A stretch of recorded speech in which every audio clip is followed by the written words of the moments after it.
Good evening. Nobody can hear. It's not on. Can you all hear this at all? We went through. It is on. It's green light. Can you fix it? Stacy, this is not working. I just had to talk to Stacy. Okay, mayors, you know where you're sitting over here. Thank you so much. Good evening. Thank you all so much for being here. I'm Diane Edmondson, your county commissioner, and I can't tell you how happy I am to see this many people again or back or whatever y'all are. How many of you here for the first time tonight? Oh, yay! Good deal. I'm so sorry about what happened the last time. We had no idea it would be so popular, but now we know, and so here y'all are. Before we get started, I want to just remind everybody, last week was D-Day. I don't think we have any D-Day veterans here today. If we do, please let me know. But I would like to thank all the veterans, D-Day or not. Those of you who are military veterans, please stand. Come on, y'all stand up.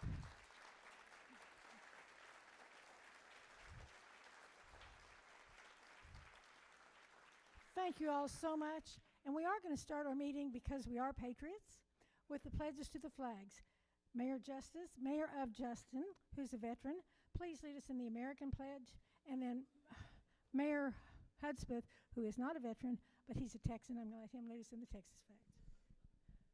I pledge allegiance to the flag of the United States of America and to the republic for which it stands, one nation, under God, indivisible, with liberty and justice for all. To the Texas flag, honor the Texas flag. I pledge allegiance to thee, Texas, one state, under God, one and indivisible. Thank you all so much. Before we get started, I wanted to let you all know an exciting thing that I learned just this afternoon. Did you know that someone who lives in Denton, and that could include any of us, won $1 million scratch-off today?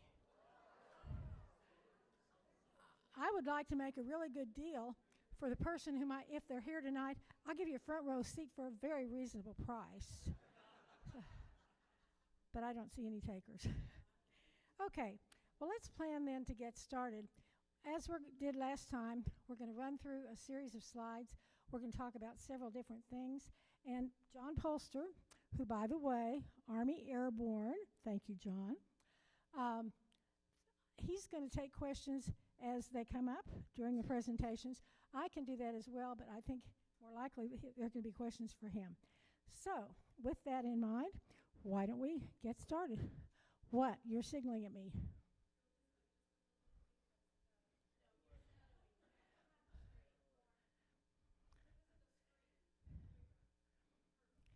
You all just arrange me wherever you want.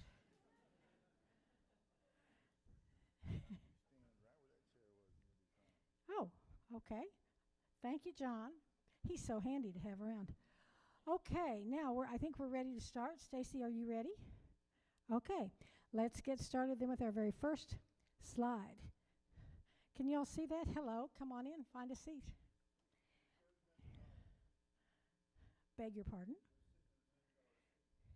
Oh, did they? Okay. We'll talk right after. As you can see, this is our Denton County Precinct 4 Spring Update. And in case you all don't know, that picture is of your Southwest Denton County Courthouse. Happens to be where my office is, where our JP and constables are. And it's a beautiful building designed by Andy Eads. And isn't it pretty in the spring? The next slide shows all the different municipalities that are in Precinct 4. There's about 18 of them, some bigger than others, as you might guess, but they're all part of Precinct 4, and I enjoy working very much with all of them. But you know, there are some special residents in Precinct 4, very special, very different kind of residents. I want to make sure you all know about it, and none of you here are who I'm talking about, just so you know. The first group, you all may recognize. Pardon? Not the way these are. As you can see, we have a bison herd. That's at County Line Road. We also have a longhorn herd, and there are several throughout Precinct 4. Then we have some llamas. Those are sweet animals, and they are also in Precinct 4. And then over by the main campus for Denton County Courts are those Canadian geese. And if we look at the next slide, you'll see that we have some beautiful black Angus. Beautiful black Angus. In fact, they're on Hillwood's property. And then there's this alligator who was crossing the road at Crowford Road and 35. And then the last is this beautiful beaver mansion. I'm told that it is much larger than normal beaver dams, so we figure it must be a mansion. And it is gone. Good. We had asked the HOA if they could find someone to humanely remove the beavers, and apparently they did. So that's great. So let's talk for just about Precinct 4. You know, Denton County is in the top 10 fastest growing counties in the entire nation by percentage. We're currently number 3 in the entire country. Our population grew 38.1% from the people who lived here in 2010, whereas the U.S. population grew by 6.5% and Texas grew by 16%. We still beat all of them. We're the place, and I'm so proud to be the county commissioner for this place. The annual growth for Denton County has averaged more than 5% a year since 2015. Folks, that's a lot of people coming in here to Denton County. We believe, and correct me if I'm wrong, but we believe Denton County is the best place to live, work, and play. So let's take a look at those 3 factors. For living, we're estimating 21,000 additional homes. 21,000 homes are coming to Precinct 4 only. Assuming there's 3 to 4 people per house, that's an estimated 84,000 new residents. And this is all anticipated within the next 5 years. Okay, now how about working? Now all of us out here are not all, but many of us out here are retired, but most of the people who are moving into our county are not. They are still working. And so in the last fiscal year, we have attracted $1.14 billion in investments by major companies, including Carhartt, DrinkPack, McMaster Carr, Schluter, and Wells Fargo. What is nice is they've brought almost 1,400 new jobs to Denton County. And we're not talking just average jobs. These jobs average between $70,000 and $80,000 for starting salary. I think that's amazing, and we're so proud to be able to do that. So we've got live, we've got work. Let's talk about play. Denton County has recently acquired the Briarwood Retreat Center off Copper Canyon Road. We purchased it at below market value. All the realtors here will be really proud of us for doing that. And we are using federal ARPA funds for that. So it's not costing you taxpayers anything for us to get this beautiful place. We hope that this camp will be utilized for training, for shelter during major disasters, and let's hope we have no more of those, but we probably shall, being in North Texas. We can use it for outdoor education, for youth camps, adult retreats, and more. Additionally, we have plans underway to create a Denton County Expo Center in northern Denton County off I-35 near Milam Road. This Expo Center has not yet been designed, but we've been looking at similar situations across Texas, and we hope that this will be a multi-purpose facility to provide much-needed space for large events, various sporting competitions, and yes, we'll do pickleball. So I think you all will be happy with that. The nice thing about this is it didn't cost you any money either as taxpayers because it is being paid for with a hot tax. Now I know we're all hot out here, but the hotel and occupancy tax is called the hot tax. And that's people who come to our town that don't live here, and they got to spend the night somewhere to come visit y'all. They have a hot tax added on to their hotel stay, and that's what's going to finance this project. Let's look at our current tax rate. This is the 23-24 budget, and we are in budget cycle right now for 24-25. The tax rate, the former tax rate, 22-23, was 0.217543. In 23-24, it went down to 0.189 8945.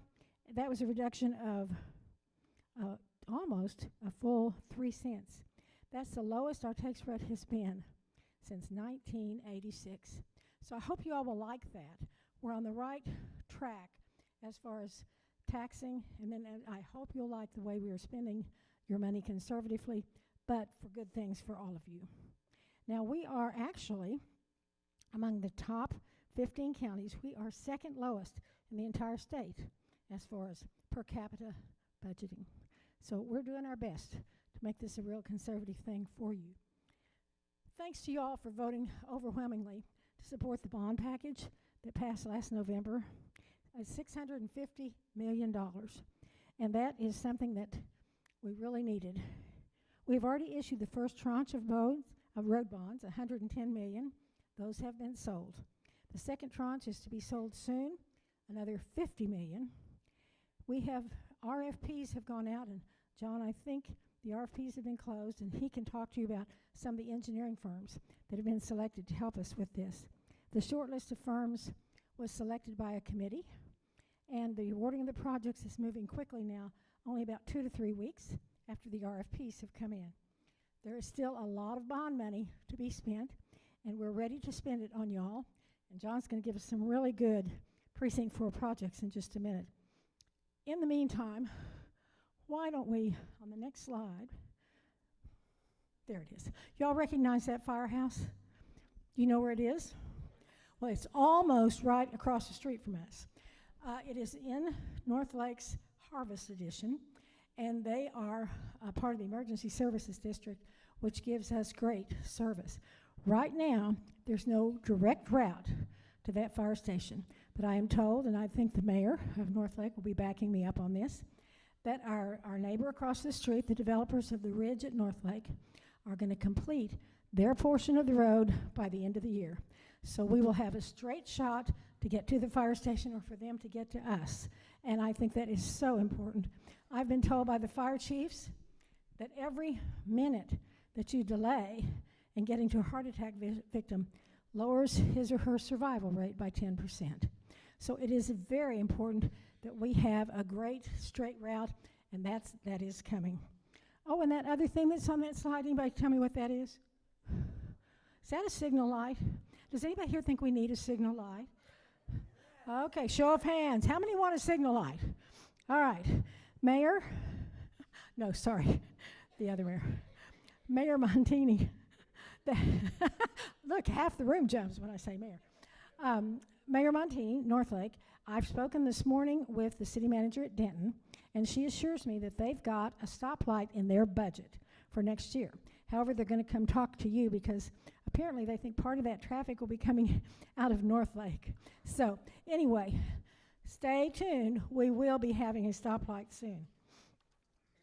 In fact, talking to us about some other things that we can expect from our good neighbor North Lake, and they're our neighbor right across the street. They're our closest neighbor of these municipalities. Mayor Brian Montini, why don't you come and talk to us a little bit about other exciting things going on in our across the street neighbor. Hello, everyone. I'm a little bit new to this, so you're going to get the unfiltered version because I don't even know what's in the slide deck. I don't even know what's in the slide deck yet, so. Oh, I thought we gave you that. Oops. That's okay. So go ahead and flip the slide and we'll talk about it. Okay. All right, North Lake Crossing.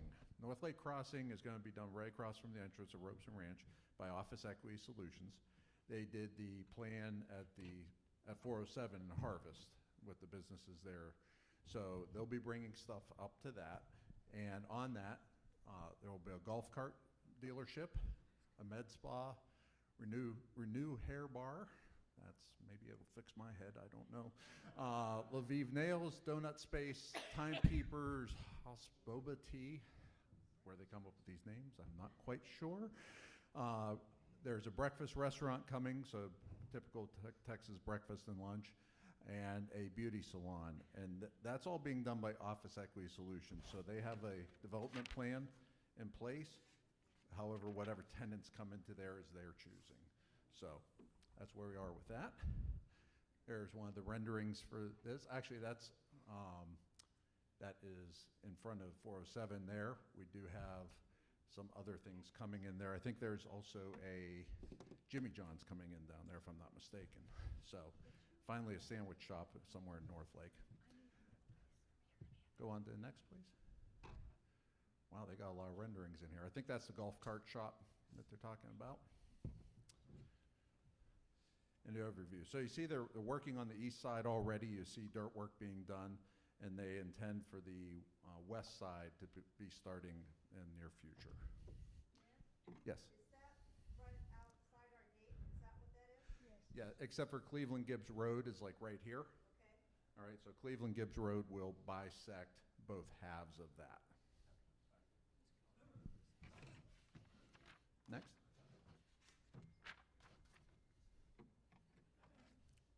All right. back from Last time, commercial. somebody asked about a Brahms, and I've been begging for a Brahms. I have been told it hasn't been ruled out, but it hasn't signed a deal yet.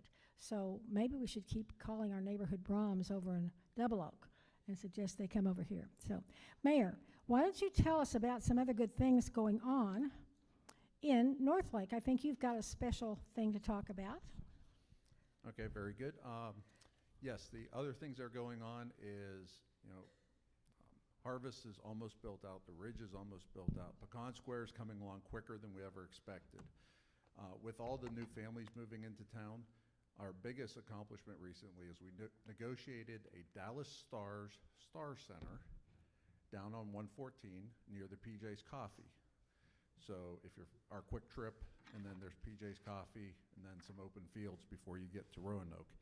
This will be a state-of-the-art facility, 235,000 square feet.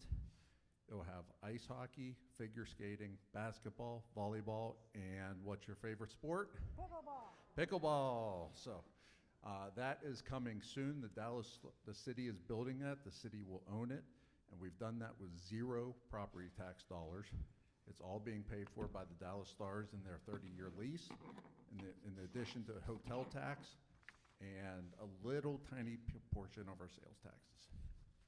So that's something very exciting for us that's going to bring actually some more tourism to the 11435 area, which will bring the things you guys are asking for. More restaurants, more places to shop. So we're looking forward to that. Mayor, if I'm not mistaken, you were instrumental in doing the negotiations with the Stars to get that here.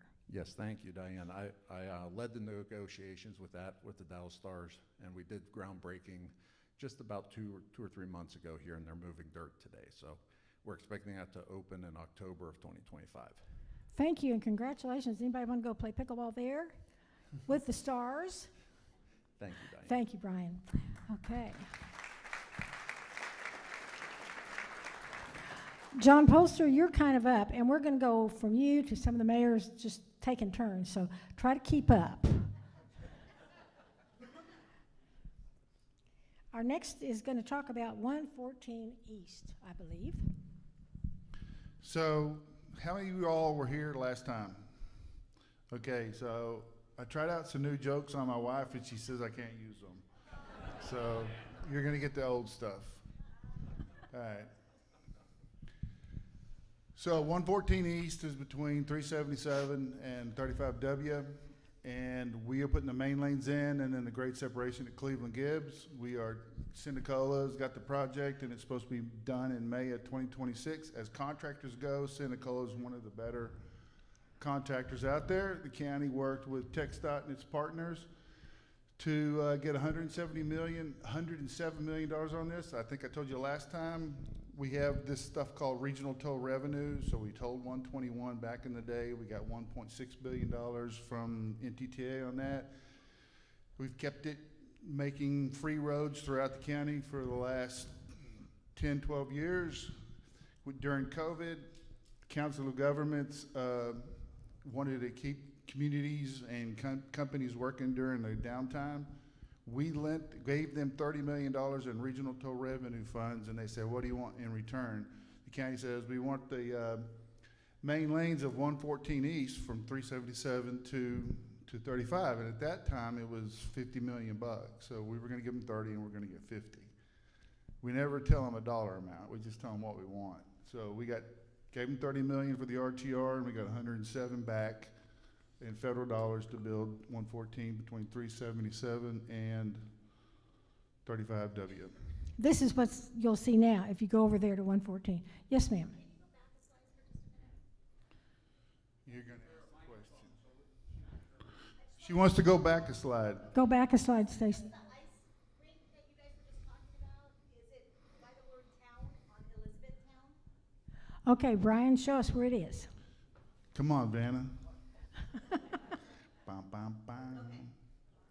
Yeah, good location. And there's already one hotel there, right, Brian? But we're expecting there will be more and probably some apartments and some wonderful restaurants. Yes, there's actually going to be a Cambria Hotel coming as well as a conference center for North Lake so that all these sports teams can come in and have their award ceremony and stay in town. Yay. You mentioned last time something about overpasses at that exchange, and it was gonna have to move property, like get rid of restaurants? It's not in the slide deck, is it? Go ahead, John. Okay, so, yeah. The good news is we're building stuff. Oh, I'm sorry. She wants to know what's going to happen in that purple part from 35 over to Texas Motor Speedway, because I told you all about that last time. Right now, TxDOT has a project that they're working on, 114, from where the yellow stops, which is on the east side of 35W, all the way to the west side of 156. And this is the part I told you not to tell anybody at Texas Motor Speedway, because we haven't talked to them yet. Still. You can't have a facility like 114 and 35W come together without the direct connects, right? So what that means is there'll be these big giant 110 foot tall bridges that connect 35 to 114 going west, 35W to 114 going east, and then 114 going north, 114 going south, and then 114 going north, 114 going south. So those will be those direct connects you see at all the big interchanges, and that will take a big chunk of the right-of-way in that corner. Now, TxDOT knows they're doing a retrofit, and the county is a really good partner with the state, so we are meeting with the state right now, and we're trying to reduce the design criteria so that we can have as tight curves. So instead of being able to take it at 70 miles an hour, we tell you to take it at 50, right? You're still going to take it at whatever you want, at your own peril. So we're going to try to tighten the curves to make it as traumatically disadvantaged as possible. But we will be taking the pond at the TMS where put those floaty cars. That's pretty much gone because nobody cares about floaty cars. So, and then it goes all the way main lanes, all the way to 156. There'll be grade separations at all the major cross streets. And then they'll stop doing the contraflow during events because they'll have frontage roads going in one direction, main lanes going in one direction. So they'll have more capacity. So they won't have to do that contraflow thing anymore. So the traffic pattern during speedway events will stay pretty much the way it's supposed to be. John, what's your time frame on that? They're just getting started. And they're waiting for the county to tell them how much damage we can do at that corner without, I see. getting murdered. Okay, good deal. So Any other questions I was about going that? to tell you, when you go to the picture, there's not going to be a lot of difference between what you saw last month and next month. And when I show you the picture, I'll tell you why. There was a hand over here. Yes, ma'am. Well, that doesn't work.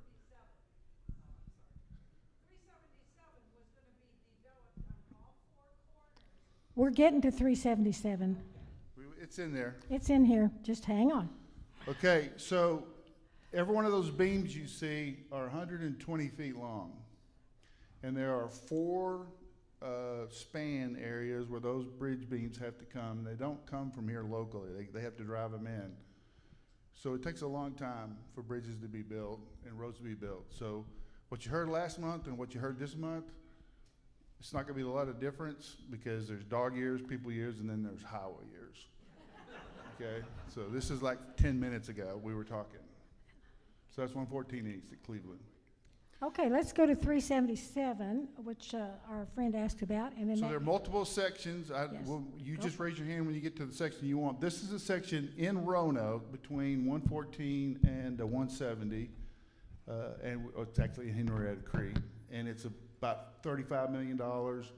It was, again, done by Austin Bridge and Road, and they are scheduled to be completed basically right now. So when I say it's right now, when you drive 377, if you've driven it recently, it's generally open to traffic where it's supposed to be, but they'll have lane closures, signs up, they'll be moving light signals and stuff, farming on the side where they're putting the grass.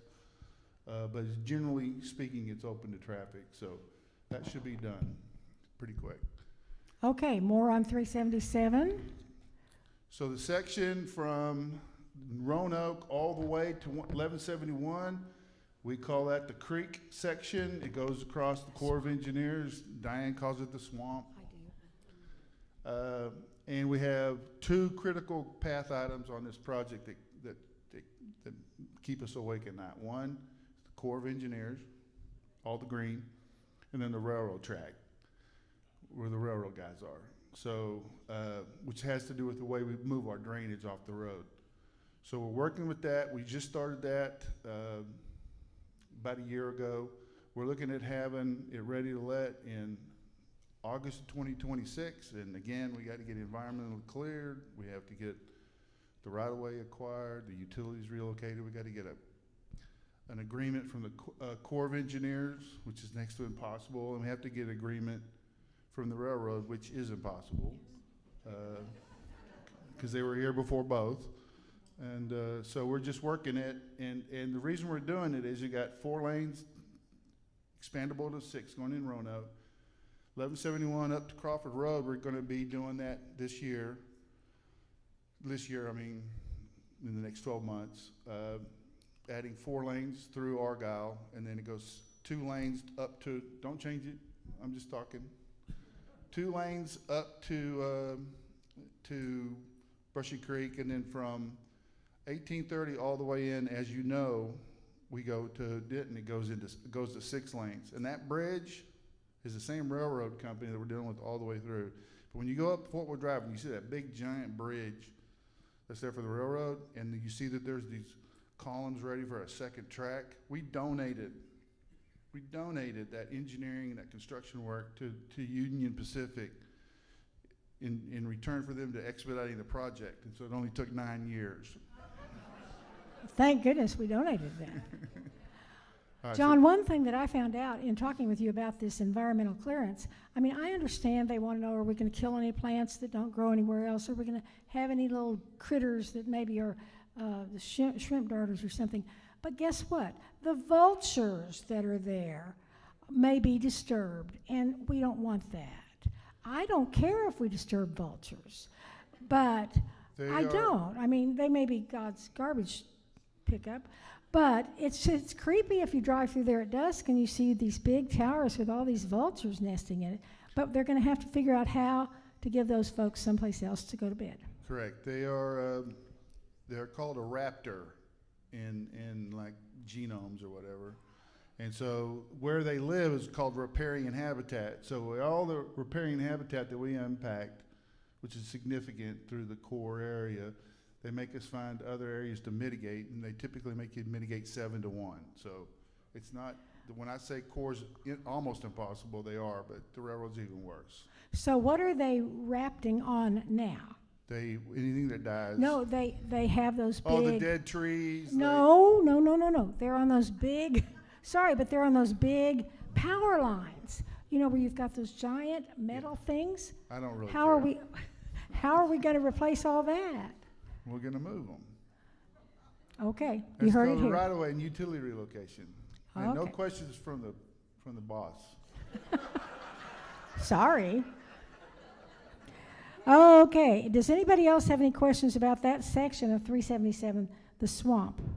It is right now 2 lanes. So, okay. Okay, so now we're talking about the section from 1171 up to Crawford Road, and it basically goes through Argyle. We were able to get a federal exception from having to put a sidewalk next to the railroad track. Typically, you have to have sidewalks on both sides of the road, and we convinced the feds that nobody's going to want to walk on the side with the train.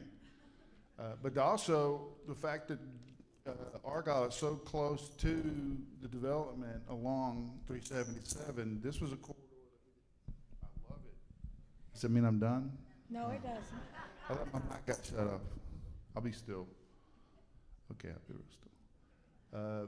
We had to only be able to do 4 lanes because if we went to 6 lanes in this area, we would take out most of Argyle proper because it was that close to the right of way. So we're going 4-lane divided, sidewalks on the right side, and we are providing parking.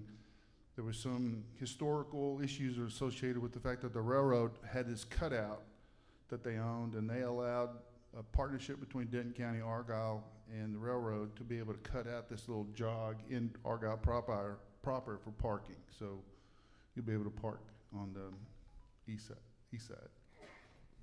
Okay. And Yes, ma'am, go that's ahead. the stuff we're tearing up. I was wondering, I know we're talking about 377, but we are talking about roads. So I'm thinking of 407, when you cross 377, are we ever going to get an overpass? Okay, we got 407 in the slide deck as well. We'll talk about when we get there. She wanted to know, okay, great, I love 377, but what about 407 where it crosses 377? Is there going to be a grade separation? The short answer is no, but I'll tell you that in a minute. Thank you, John. Okay, and you all saw the construction picture for what's going on right now with 377? I had another question on Yes, ma'am. 7 further north. Are you gonna cover between That's it.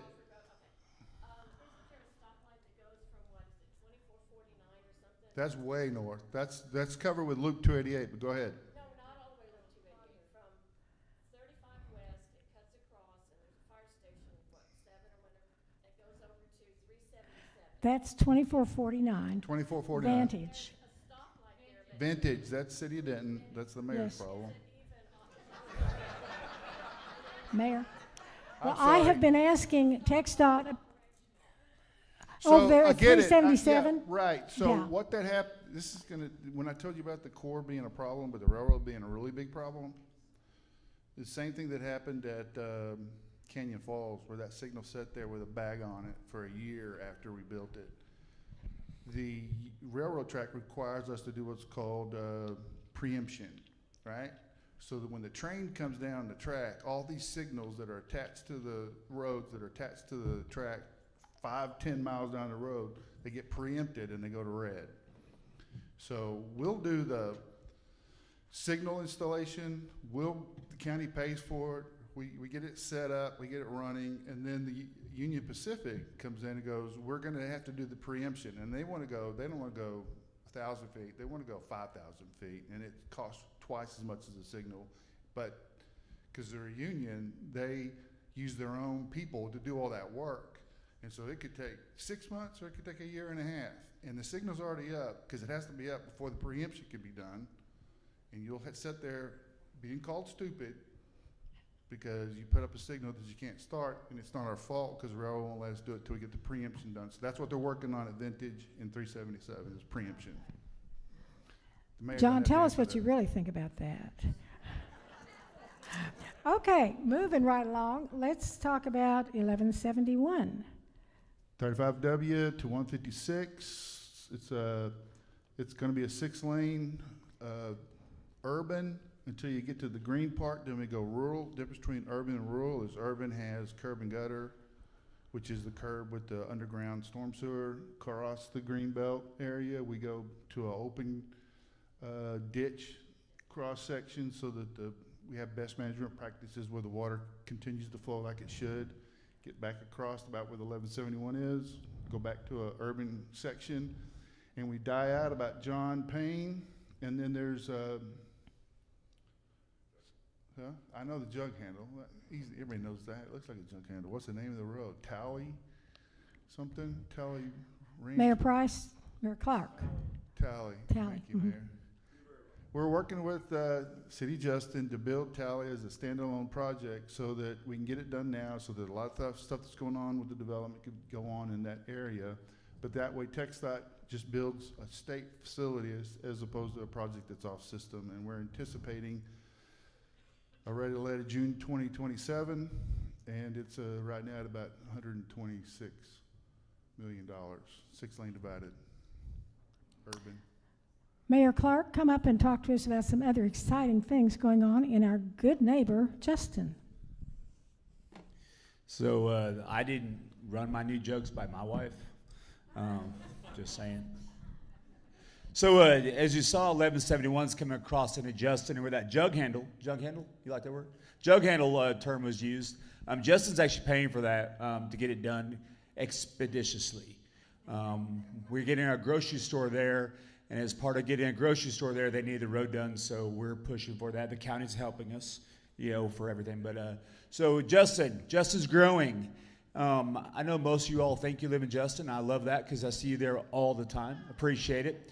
I mentioned we get in a grocery store, but Northlake was getting grocery stores, so in order to beat that, we're getting 2 grocery stores. Yeah. 2025, they're supposed to break ground this next summer, so just a year from now on the first one. Everyone asked me, you're not supposed to throw curveballs at us? So when you get a grocery store, I'll talk about it for a second, they don't tell you what it is because they don't want their competition knowing they're going there, because they'll come in and try to beat them in. And so we have a pretty good guess because we know that Tom Thumb is coming to Northlake. We know that Kroger's has a spot at 156 and 380, possibly, at that southwest corner. We know HEB releases their build dates 3 to 5 years in advance, and we've seen that list. And in 2025, we're not on it. So most likely it's going to be a Brookshire's. That's how I do my guessing, with some data. So probably a Brookshire's, which is an East Texas-based store out of Tyler. And they have sushi chefs inside and bakeries and delis and pharmacies. So it's a good one. They'll have a fuel island. We have currently 8,000 homes platted or pre-platted or in some form of development agreement stage within the city of Justin.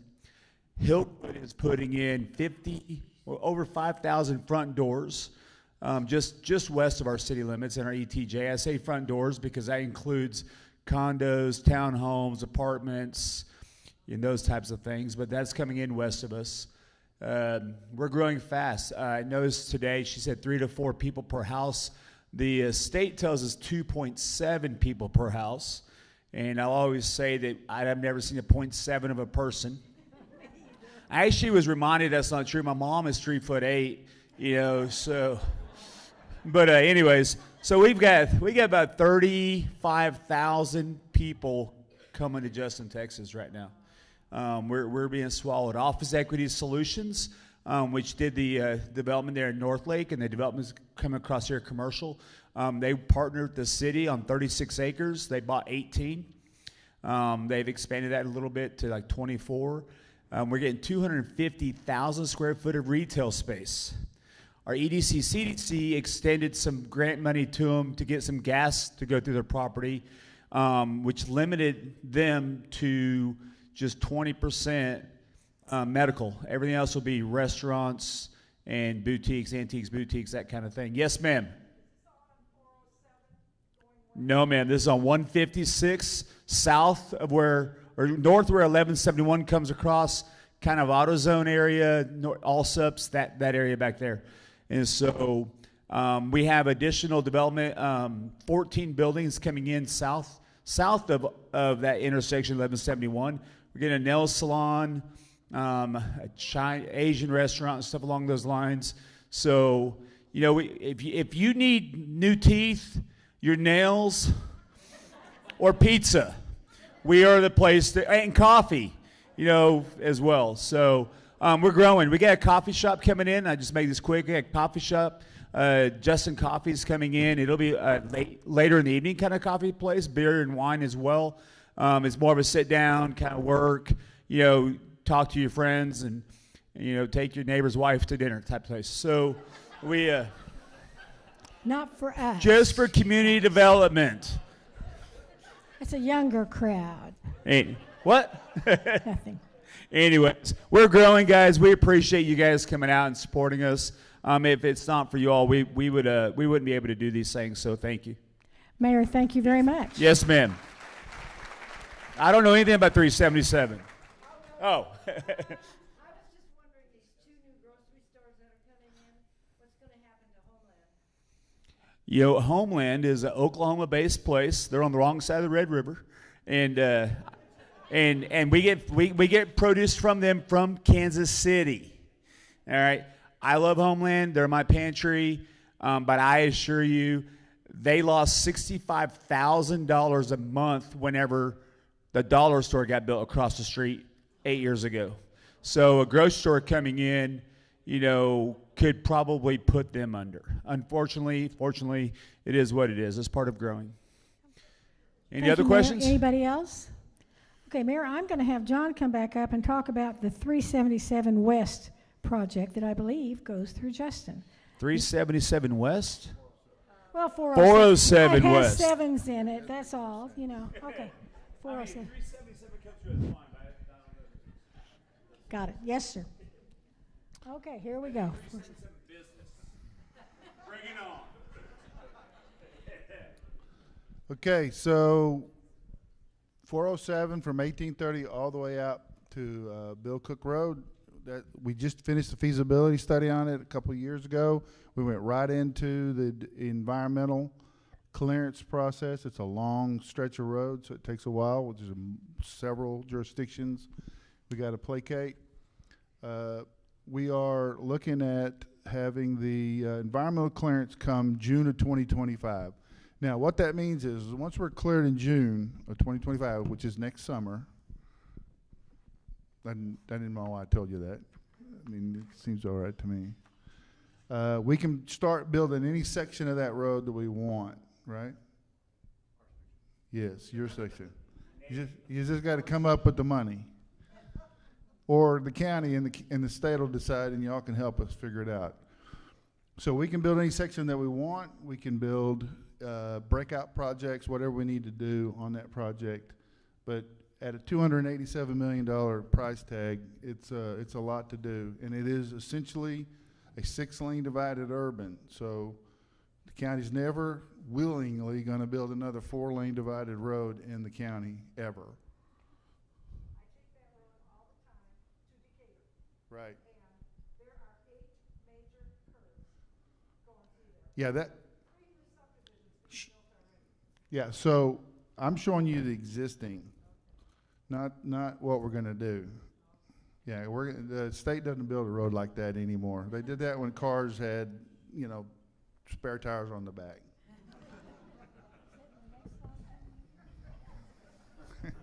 Y'all remember?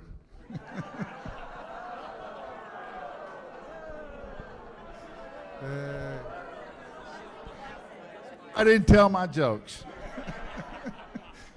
All right, quick. Okay, so from Bill Cook's all the way to 287, we did the feasibility study on that, and we are working with TxDOT to pick up the environmental clearance on it.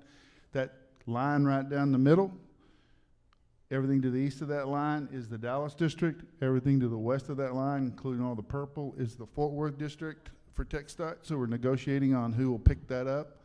And we're pretty close, a couple of months, and we'll be able to come back and tell you who's doing it. But they'll do an environmental clearance, and it'll probably still be 6 lanes all the way to 287. John, let's back up again to 407 and talk about this breakout project. Correct. So in the previous job that I showed you the long project, and I told you we could break out anything as we need to,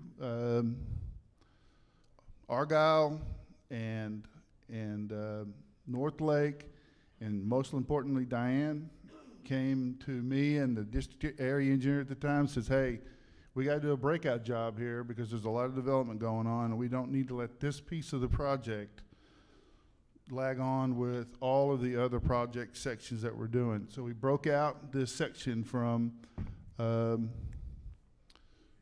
Gateway to Cleveland Gibbs, a little over 2 miles, just right under 2 miles. And we are environmentally cleared it. It was cleared some up there. So we're doing the right-of-way acquisition now, so that means it's already been environmentally cleared. And we are continued working on the utilities, which is supposed to be May. And there's a whole lot of utilities in this area, and part of the deal is there's that gas station there that Hillwoods owns. It's not gonna be a gas station anymore, it's gonna be a hamburger place, because we're taking the gas station. But what we're gonna do is you've got, how many lanes go into that bridge right now?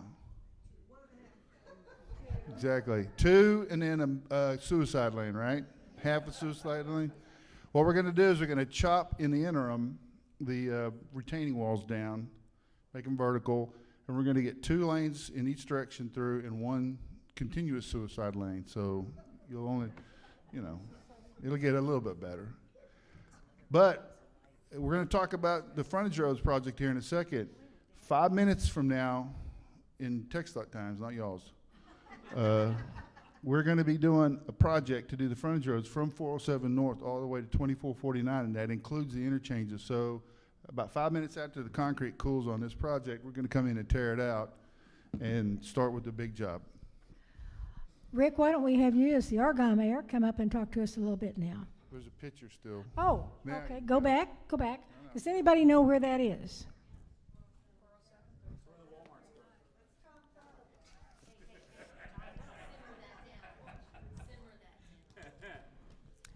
Is that right, You had Mayor? to start. Is that where this is?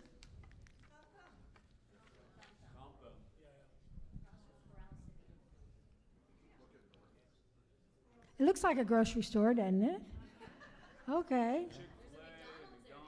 Yeah, as long as you're buying rocks, I guess you're okay. All right. Thank All you. right, Mayor. so I'm going to talk a little bit about Argyle, and we'll touch on 377 a little bit, because that's one of our major thoroughfares, and 407. So it's fun getting through Argyle if you can. So we're going to give you some reasons to stop in Argyle, including some restaurants that are on the way. First of all, just some of the accomplishments we did in the last year. We requalified for Tree City USA for the 5th year in a row. That's a big part of our plan, is we have a strategic plan to have about 35% coverage with our tree canopy. We're at about 31, 32%, but each development, we're forcing them to really put in more trees and continue to preserve what we have. So we want to keep that small town feel in Argyle. We also went from silver status of Scenic City to gold status, and that's a 5-year term from 23 to 28. So we've cleaned up some of our roadways with some of the signage, and Johnny Joe's is gone, thank goodness. That was an eyesore for a long time. That's actually turning into a child care facility and a restaurant called Little Joe's. So we're excited about that improvement. You saw 407 Barbecue. We've worked with the owner and Brian McClarty because we want them to stay, and they actually want to expand, so we've delivered sewer to 407 Barbecue. Believe it or not, they've been running on septic for all this time. Oh, my God. Yes, and that comes with everything you can imagine, and then some. So we've reached an agreement with them. We're actually partnering so that we can get sewer, and the sewer is already there. They're just in the final stages of connecting. And then overall, Argyle is updating our comprehensive plan. So we're looking at our future and planning for what development is coming in, what we're looking at as far as housing, how we're going to preserve that small town feel that we have. So with that, we have some new developments coming in. So 407, probably everyone's favorite road to try to navigate and get through, especially at rush hour. So we have the AISD is putting in a middle school next to, well, it'll be the middle school, and then it'll be Cactus Canyon, which is Circle Star, the folks that brought you Marty B's. They're putting a beautiful Mexican restaurant, and then that's right next to the Well Church. So that strip is going to become more popular, which is why the Breakout Project, working with North Lake and with Denton County, is so important to us. So that's a top priority. Yes, ma'am.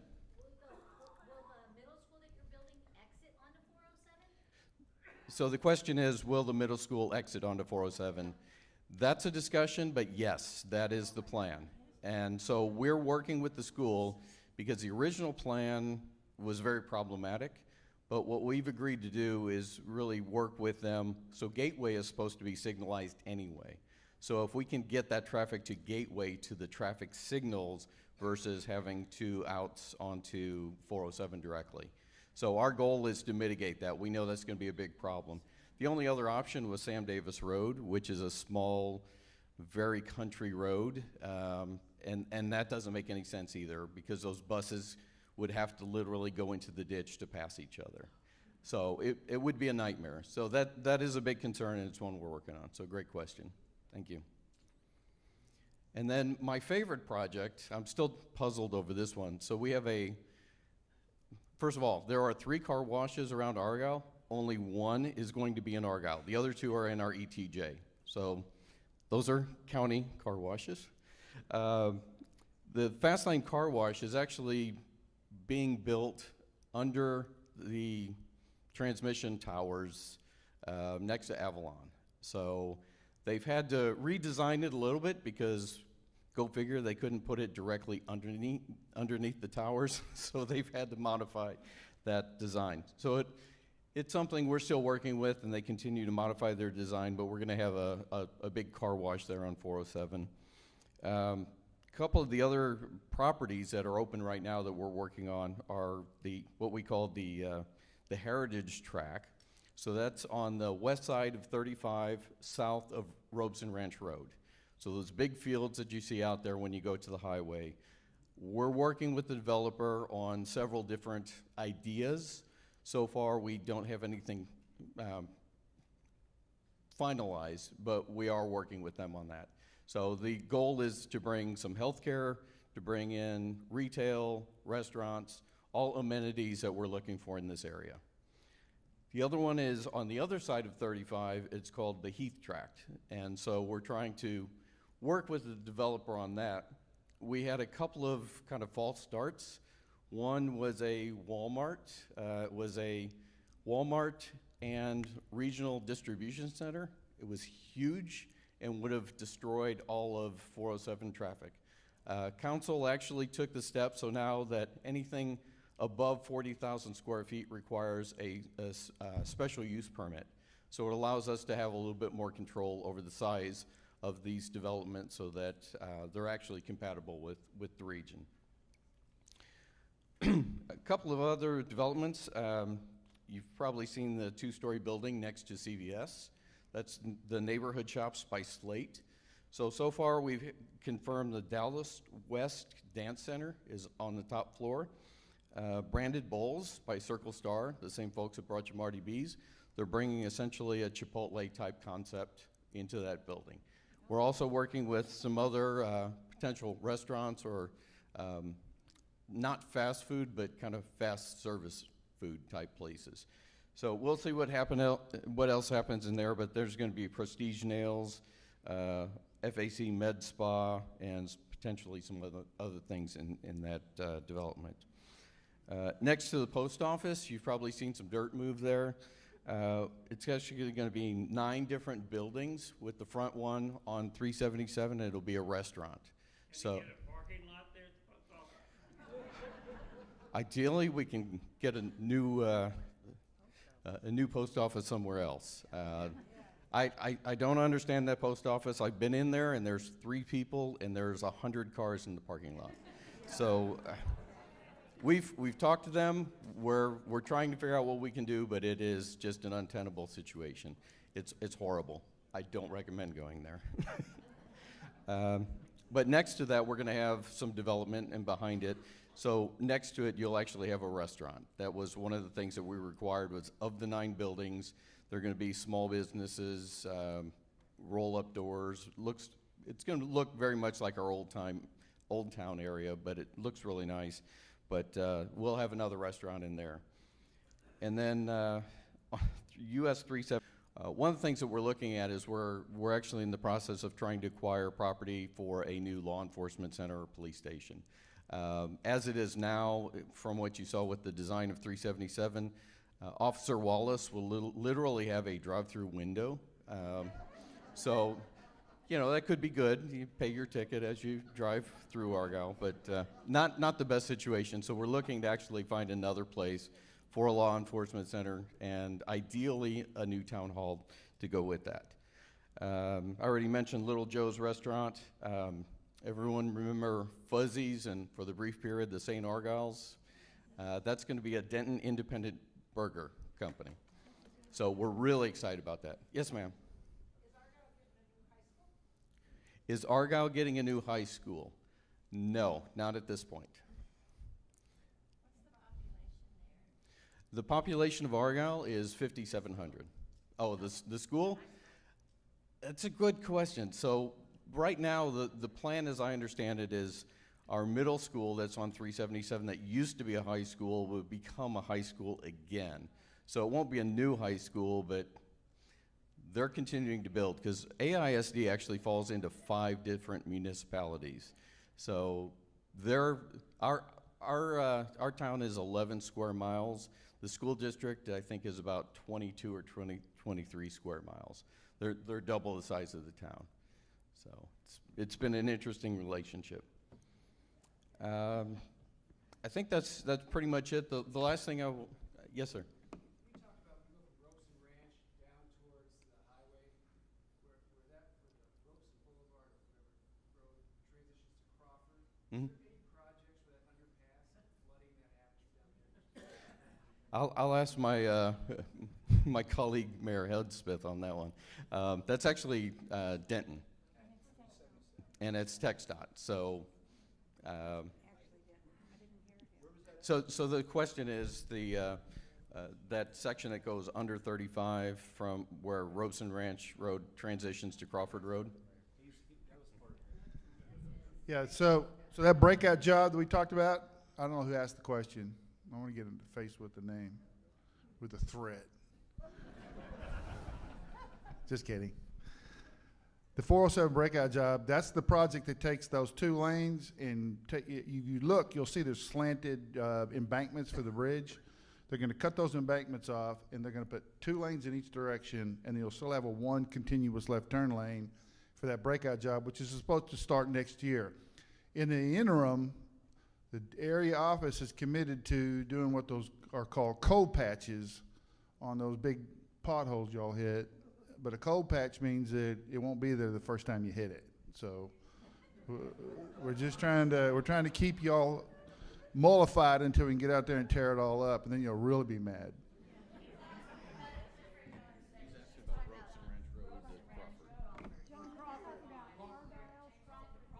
Why are you mad at me talk? He said it was the underpass. What underpass you talking about?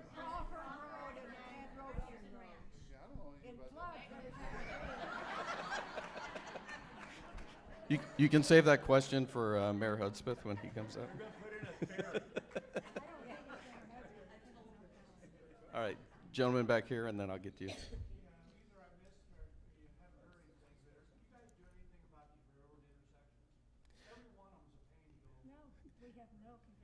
Yeah, that's a great question. It's something. So I've served for 7 years.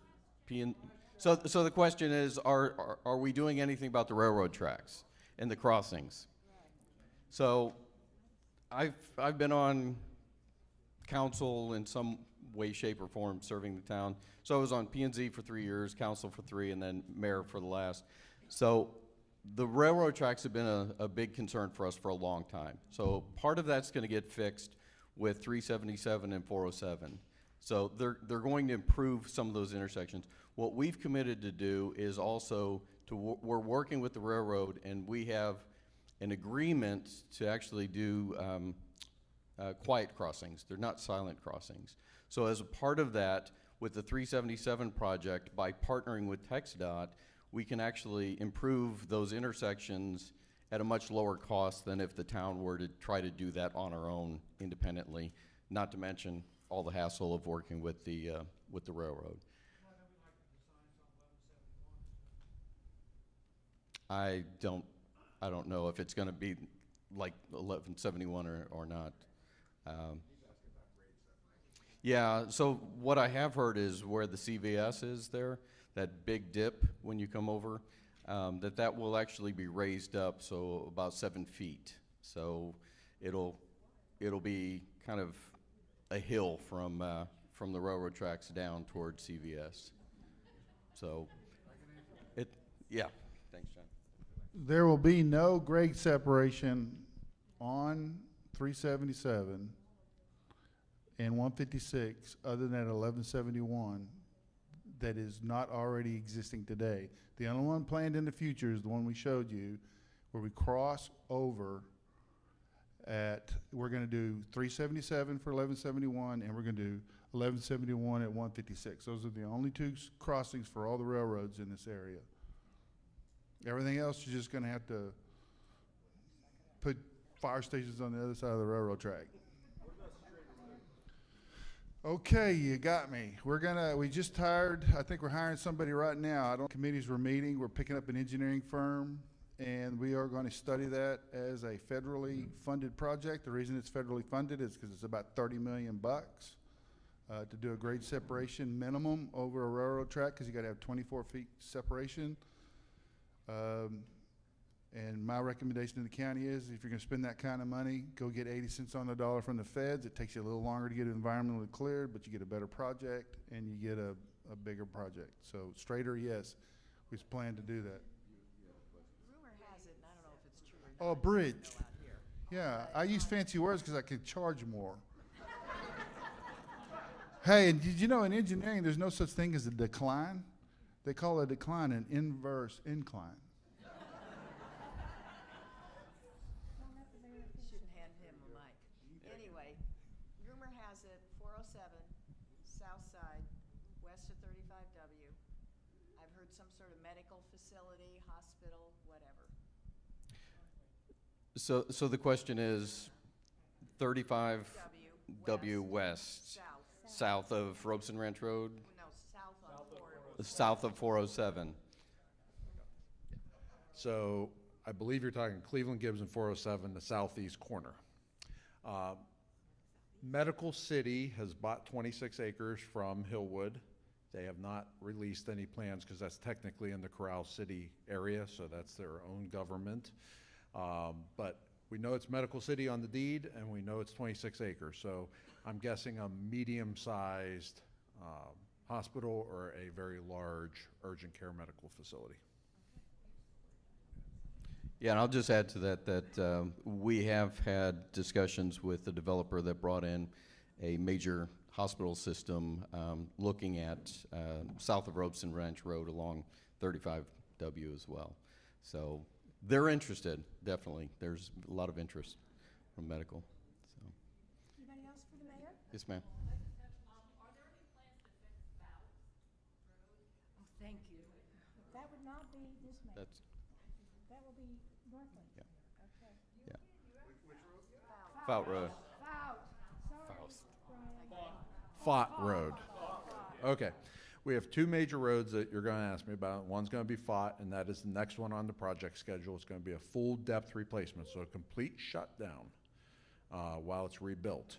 It'll be widened, drainage will be improved, and then everybody will complain about how fast people drive on it, because that'll be a new speedway.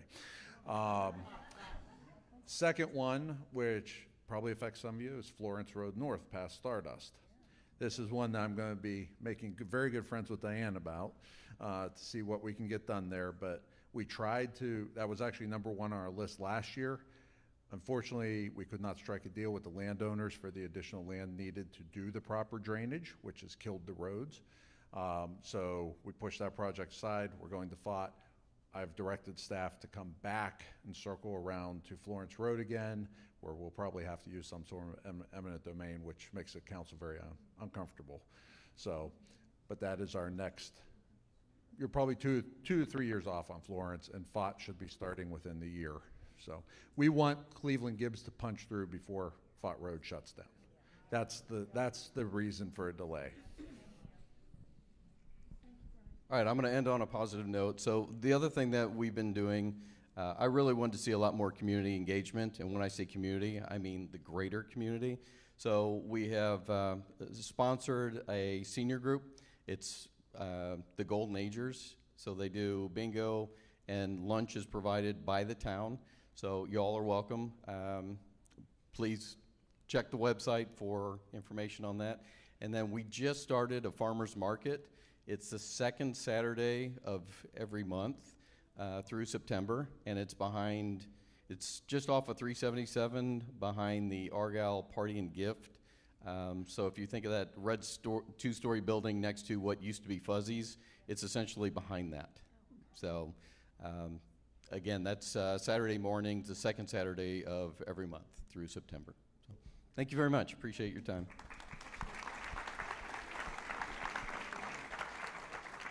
Don't we have nice neighbors? All these people coming in and telling us all these wonderful things they're going to do. I want to thank each of those mayors, and we still have more to talk about. John, I'm seeing something that talks about frontage roads. Would you like to? I do. The mayor gave me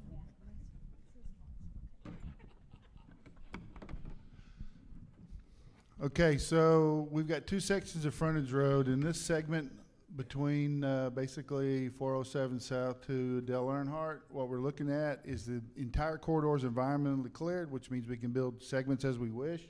So right now, some of the stuff we're focused on is in the North Lake area because it seems to be popping quicker.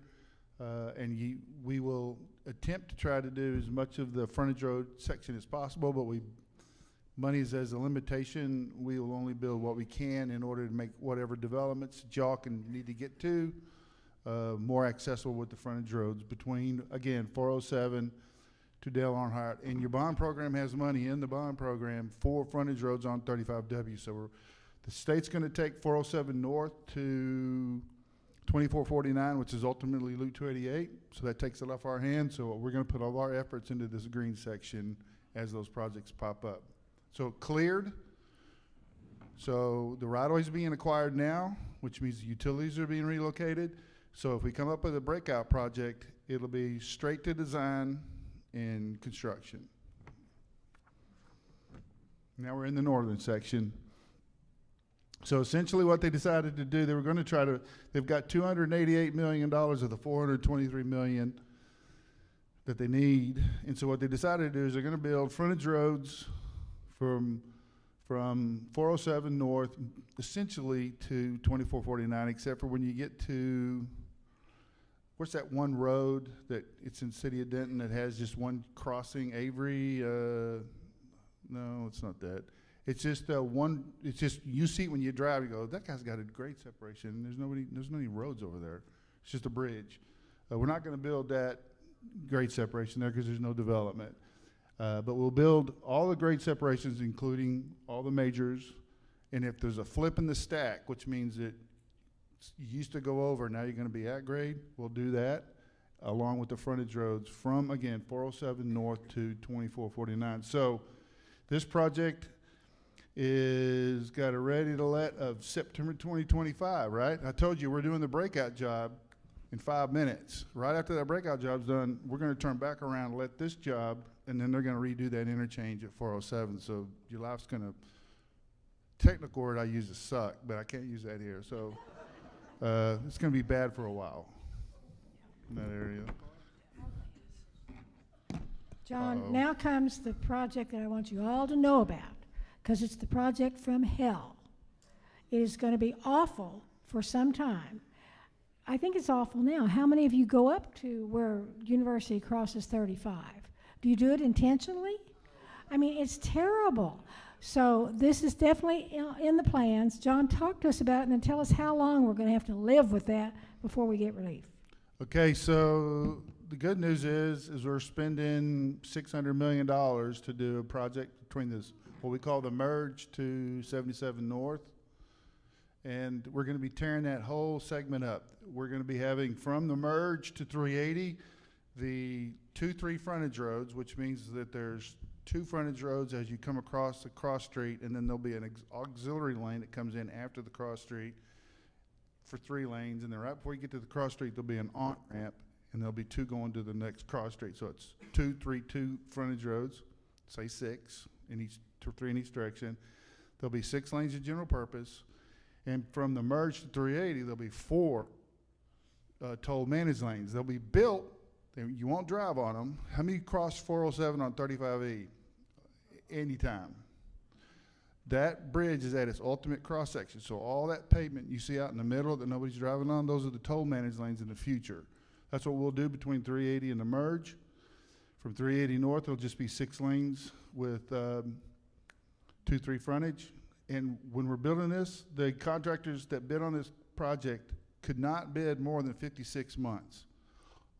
All contractors bid 56 months. So it's a 56-month contract. So all the rats that are on that ship are going to go to the roads that you think you're going to use to avoid it. Did I hear you correct? Did you say you're turning 35 north of 380 into a toll road? No, that would be bad. Yeah. It's south.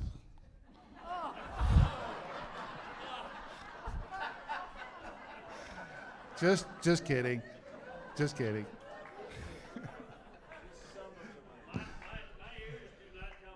All right, I apologize. Just so you all know, we do not hire John for his comedy. We hire him for his engineering talent. So do you know how when you get to the lake going south on 35E, you have a choice to get in the toll managed lanes? That's what's going to be in this area. Ultimately, when 35E, which is never, because it's all been built in our whole lifetime, when it's done, from 380 all the way to 635, you'll be able to drive in a choice-driven toll managed lane if you choose. You don't have to get on it if you don't want to. But we're building the infrastructure as a permanent infrastructure when we build these breakout jobs, because we don't want to have to come back and redo it. So we'll build it and just set it there, and then Denton's really pushing, staff is anyway, I don't want to take words out of the mayor's mouth. This section from 288 to the merge is a very congested area. That's our next probably breakout job. Stacy, let's switch slides for a minute. Let's go skip that one and go to the next one. Okay, does anybody know where that is? Okay, that and Mr. Mayor of Denton, I could say Mr. Mayor, but would you like to come up and talk to us about that, and then we'll flip back over to Bonnie Bray. Thank you. The Denton Mayor, our Denton Mayor, Gerard Hudspeth. Thank you, sir. That's awesome. So I have to make up for last time, so I have notes here. I don't know where that intersection was. Where's that? 2449. Oh, Vintage. Okay. Yeah. Got it. Yes. I'm trying to get oriented there. Did you all see, if you take that little QR code, you get a $25 gift certificate for a car wash, it says. So. Got it. All right, let me get to page 1. Here we go. Okay. First, I want to, can we give, man, the retention, this guy's like a giant elephant. Man, give him a hand. That's outstanding. Can't believe it. That's amazing. That's a lot to keep up with. Thank you very much for what you do. Thank you, Diane, and the county. You notice the county and how integral they are to all these different cities and all that's going on. And to put it in perspective, I appreciate the mayor from Argyle pointing out that it's important to note, if you talk to everyone, you'd start to get a scale for things. So, for example, City of Denton, our budget this year will creep just over $2 billion, I assume. We're 100 square miles. Our school district's 200 square miles. Our population estimation is about 158,000. So growing just like everyone else, same challenges.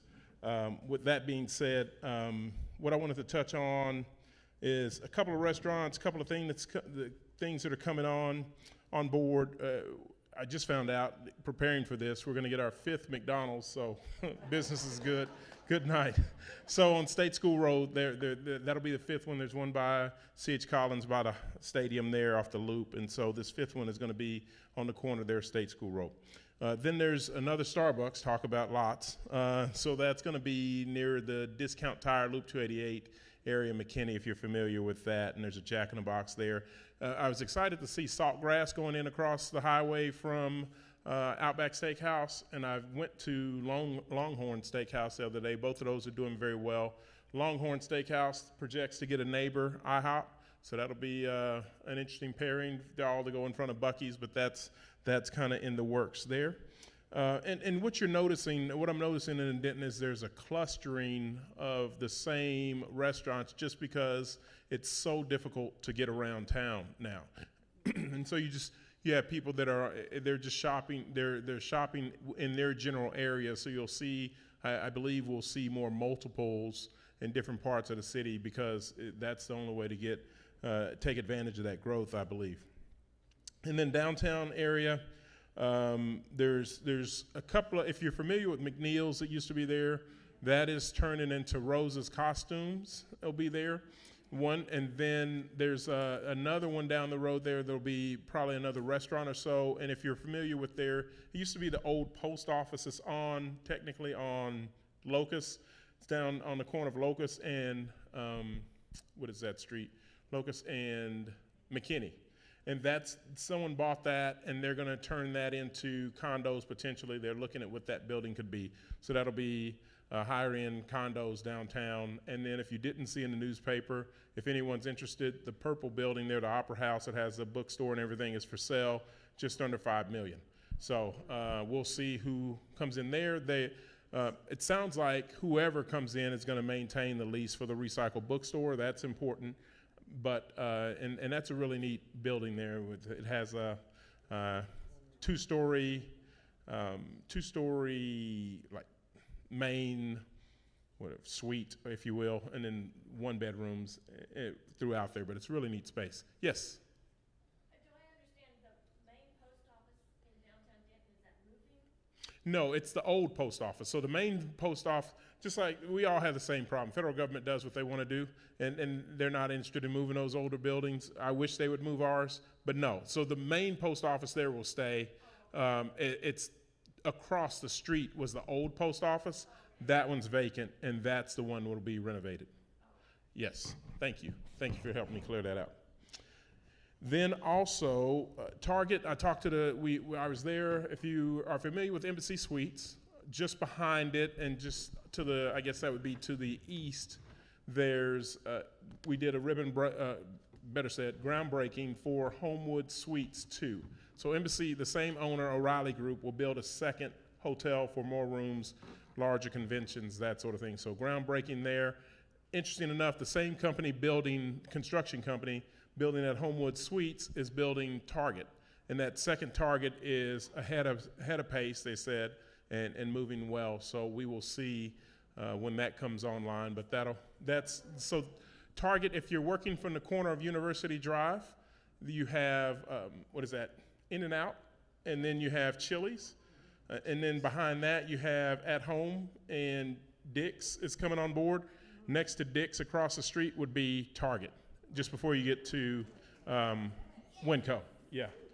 So and it's one of their newer models. It's 147,000 square feet, etc.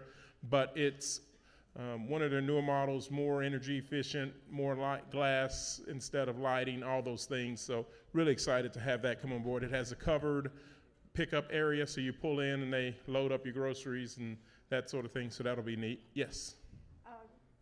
I don't know if this has been covered yet, but driving up 35E is an absolute nightmare. I've never in my life seen highway parking. Like, it's so extremely dangerous. You have to get off on Oak Street, West Oak, to try to avoid all that highway parking. And I don't know how far north it goes, but I see that it goes quite a way. I know that's probably a state problem. I don't think it's parking. I think it's backup, isn't it? Yeah, that's just tongue in cheek. Yes, I'm tracking with you. Yeah, So okay. ask about the backup on I-35 at University Drive, and giving credit where credit's due, the state and the county work together to reverse that drive currently to get more people off the road. Instead, they were staging on the highway, so that was a temporary fix. But long term, just like what he was touching on, the key part is, I believe they'll have a flyover for 380 going west. Yes. So there's a couple of things, but yeah, if you can come. Okay. So there's some things in the works, but they worked to temporarily fix it. That's the fix we have now. long-term, there's going to be some fixes, and I'll let him go into those details. But the key thing I heard him say, and here's the backup, when you're at some point on there, it goes from 3 lanes to 2. That's the choke point. Yep. And if I heard him right, that's what's going to alleviate that, is if it's 3 lanes the whole way, you don't have that kind of choke point right at Home Depot. And then that'll allow traffic to flow a lot better, and we'll get those 18-wheelers and keep them moving 380 west, so that they're not backing up traffic at that signal light. So you have smaller cars that can, gun it when it turns green, and and they don't have to wait, the left turn, and it's really wide. It's tough. So there's a couple of things in the works there, but I'll let him. And Mayor, would you talk to us about Bonnie Bray? Stacy, if you can go back to that slide. We're working with the city on Bonnie Bray, so I thought you might like to talk about that. Yes, just generally, we're making improvements there, and I talked about it before, because as they come in and put in they're working on 35W, it's going to be the main thoroughfare to get to town if you need to avoid the construction on 380. So it's being widened.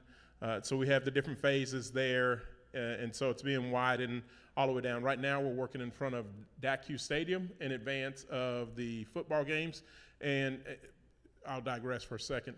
If you've not looked at UNT's schedule, one of the games jumps out at me is Army will be in Denton to play Mean Green, and then Mean Green's traveling to Lubbock to play Texas Tech. But then in future years and out years, Texas Tech comes to Denton, which will be awesome.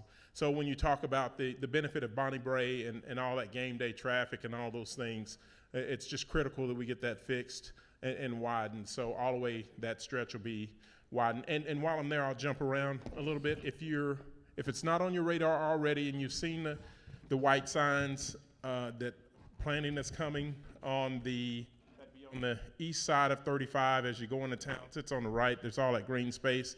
That's Corbin Road behind there, and it's being proposed to change from rural to mixed use, so multifamily and some other components there.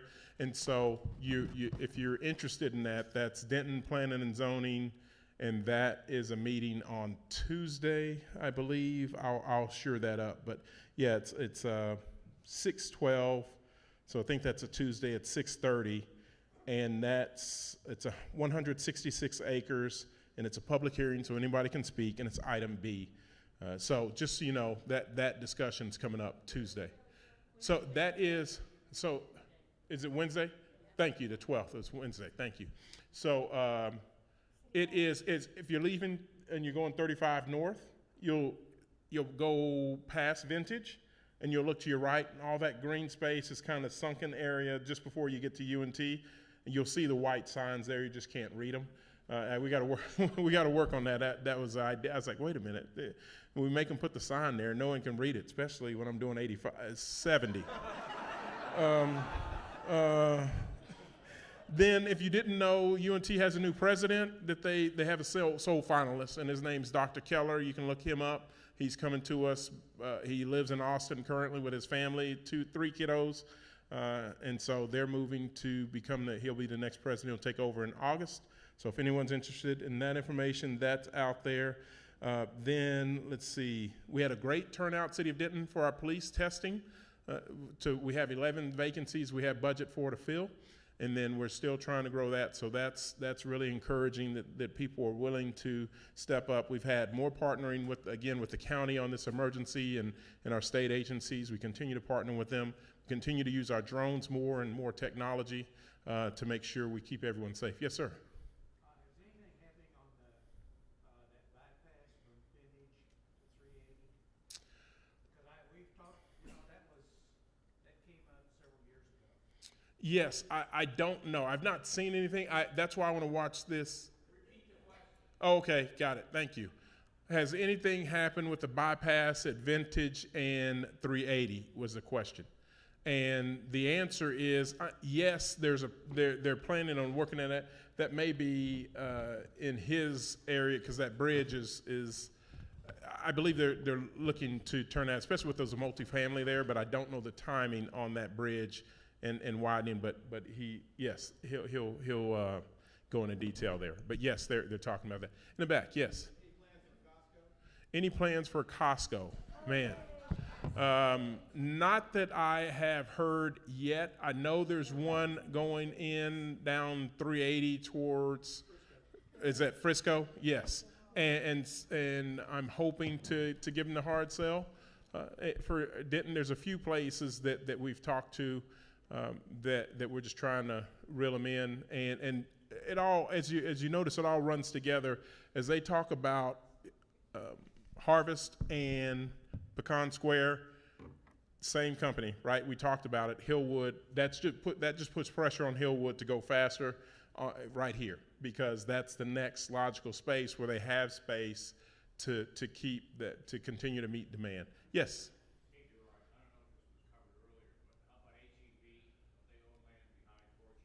Okay. HEB comes. Status of that. I know they've been kicking the tires here for a very long time. I look forward to the opportunity to give them the hard sell as well. I'm fully confident that I think we can reel them in. I just don't know the timing. I don't know the location. But as those numbers kind of pop out and as you see the growth, it makes sense. And so sure enough, from my part, I'll tell you what I do from my part. I had a meeting with my counterpart in San Antonio, Mayor Nuremberg, and I found out his wife works for HEB.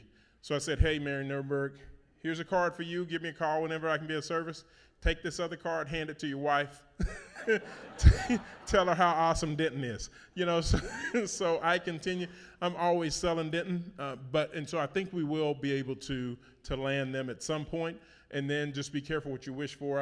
I was out here for an event, and someone talked about they went to the one on Heritage Trace, and it is an absolute madhouse. I mean, but it's good. I'd love to reel them in if we can. Anything else before I? Yes.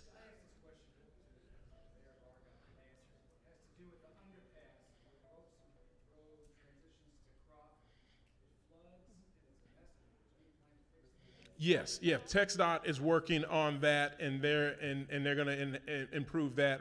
I don't know how they're going to improve it, but yes, that's on their list to work on. And let me tell you, I'm a believer now in TxDOT, whoever they use for contracting, because I saw it firsthand. Now, I'll give you a day in the life of a mayor in Denton. You won't believe it, but it's a true story. So they're working on Eagle Drive, which is absolutely terrible. If you've been in town, it's between Locust and Elm, and it's a mess. And so they start working on it, but these people we'd already moved the utilities out of the way, so they are just blowing and going. I mean, they're knocking this thing out. It was back up and running faster than I've ever seen a road built in Denton. It was an absolute thing of beauty. And the same thing with Locust and Elm. They're working on Locust and Elm. I don't know, I think it's Jago's a contractor, but man, it is just fantastic. It was in the middle of the rain. They're just grinding, just making it happen. So I'm like, man, this is amazing. And so then in true Denton fashion, so I was going to the gym at 5 in the morning the first day, and I look at it, I was like, oh, Eagle's open. So it was one lane one way or the other. Now both lanes are open, we're going. Great, 5 in the morning. 5:40, I'm driving, 5:40-ish, I'm driving back, and I go over this hump. I was like, that's weird. That wasn't there before. And so it's a brand new road. But I thought, okay, it's dark. Maybe I just missed it the first time. No, I didn't miss it the first time. Someone was living in the drainage, and they had a lawnmower, a telephone pole, a mattress, and some other stuff underneath there. Well, all the rain clogged up the drain, all the water, put pressure on the road, buckled at 4 inches. Eagle Drive is closed again. Welcome to Denton. It's unbelievable. Unbelievable, the gift that keeps giving. But it's a volunteer job. I signed up for it. So, so that's Corbin. Oh, I had a question in the back. Yeah, in the very back there.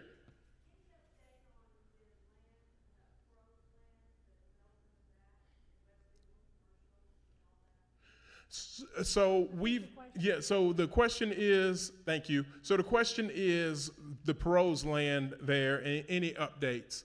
And so no updates thus far other than say that they have, they're moving forward their plans. They have the entitlements they needed. They have the finances that they need. They came back and revisited us so we can rework their finances. And so all those things are in place. They're going to start moving dirt and infrastructure I would believe this year.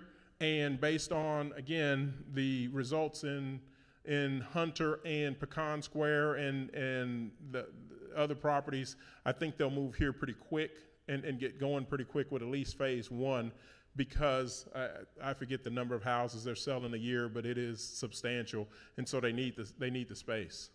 That's my guess. Yes. Getting back to the intersection of 35W and Robson Ranch Road, Crawford Road, it seems like a traffic light is needed there, similar to what we have at 407 and 35W, because at certain times of the day, it could take you 10 minutes to get through that intersection. Any discussion about that? I'm sure, yes, and so he'll go into detail and give you those timings. And so the question was about the signal lights, if that needs to be signalized, Robson Road and Crawford Road and in there, and I believe so, yes. So that'll be in the works, yeah.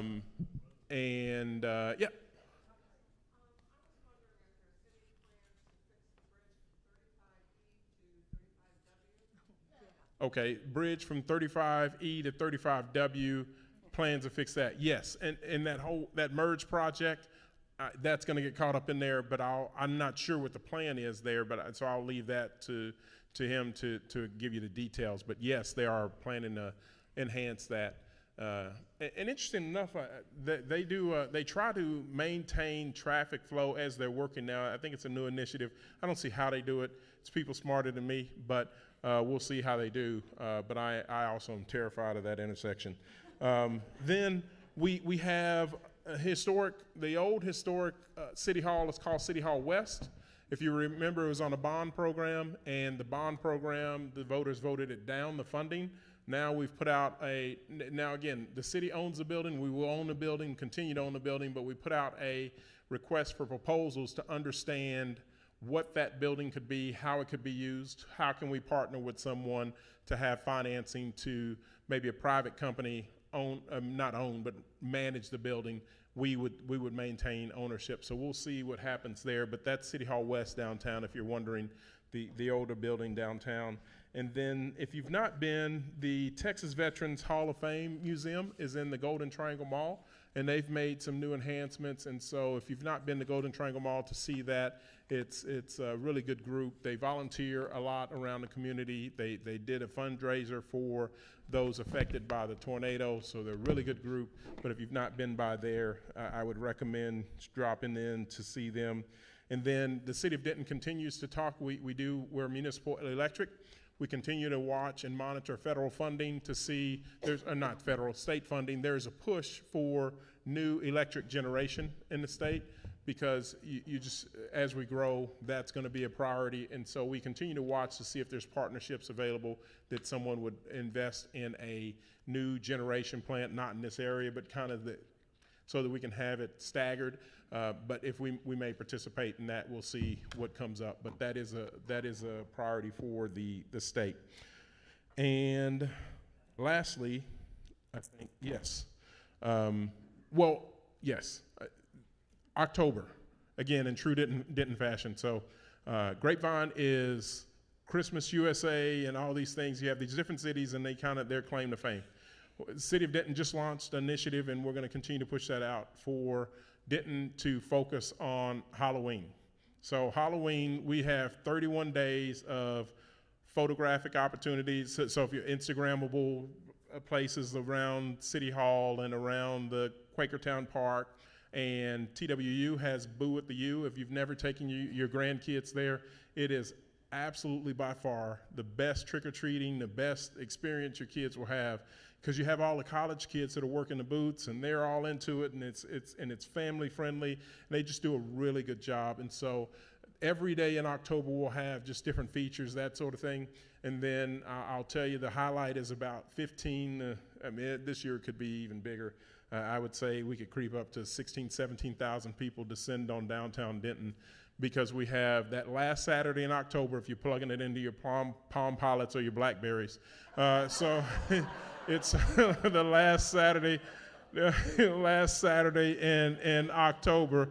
It is, one, it's UNT's homecoming, so that's always fun. But then two, we have coffin races. What is a coffin race? It's a box with 4 wheels with your closest friend in it, and you shove them down a hill, and they and they crash into the hay. So that's going on that last Saturday, and then they have different. They have a Cirque of Horrors. I've never been in there. I'm squeamish with people swallowing swords.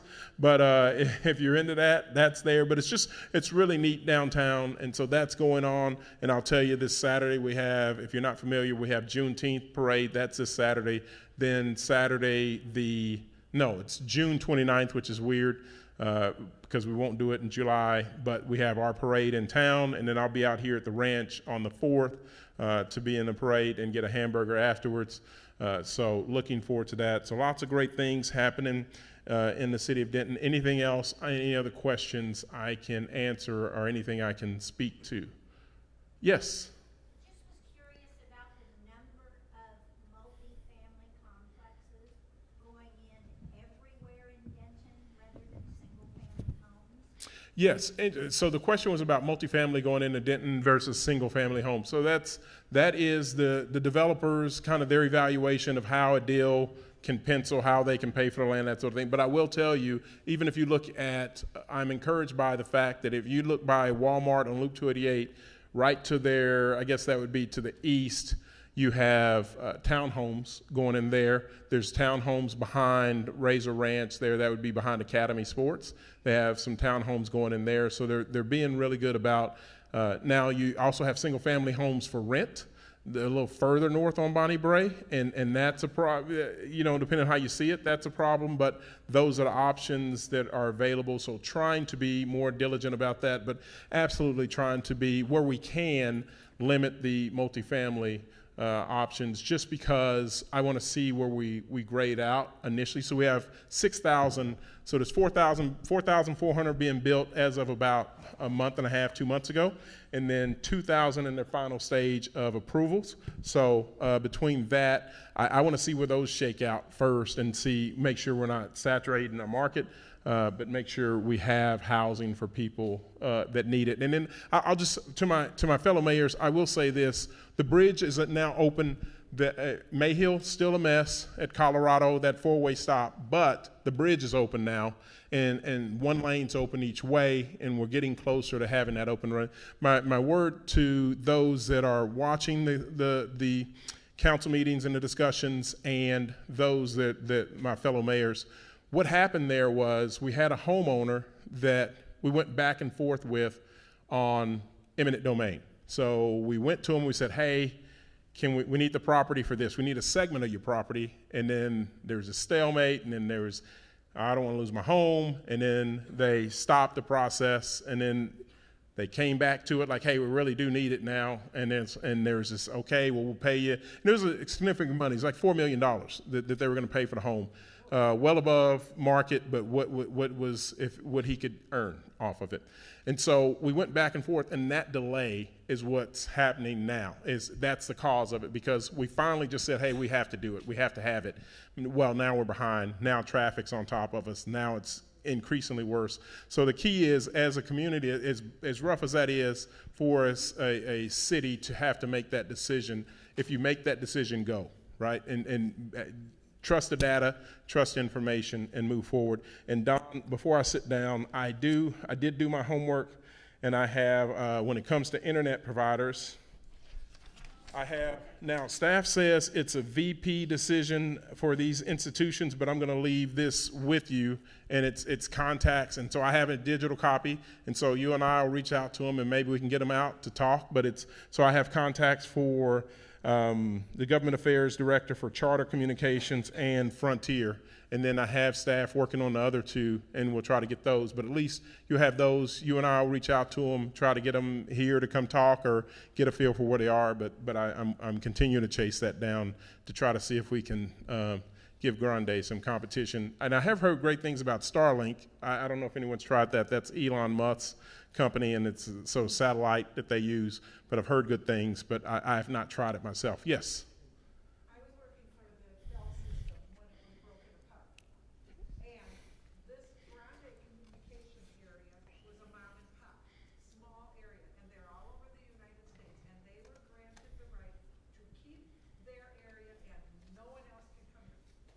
Yeah.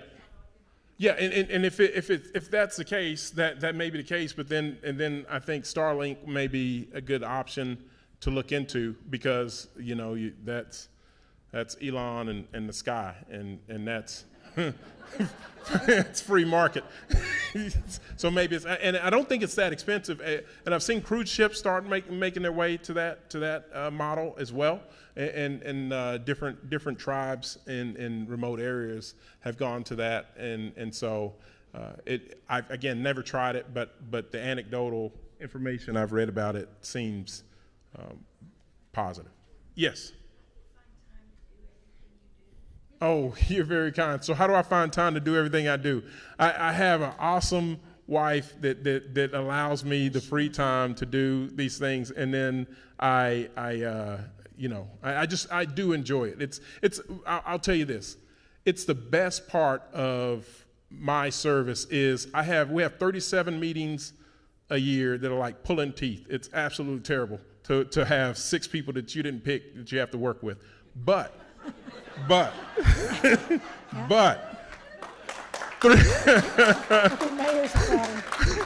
365 days I get to help people with real problems, like sidewalk. So only 37 meetings. I'll trade that for every day being able to help people to fix playgrounds, to fix sidewalks, and I'm sorry, but I'll give you one example of how, when it comes to what these mayors are doing, fixing, right? That you think that would be sidewalks and that sort of thing. It's really not. It's about pushing back and asking staff to just think of it in a different way, to advocate for the people you represent. So, for example, Texas Women's University, 15,000 people on campus are doing amazing things.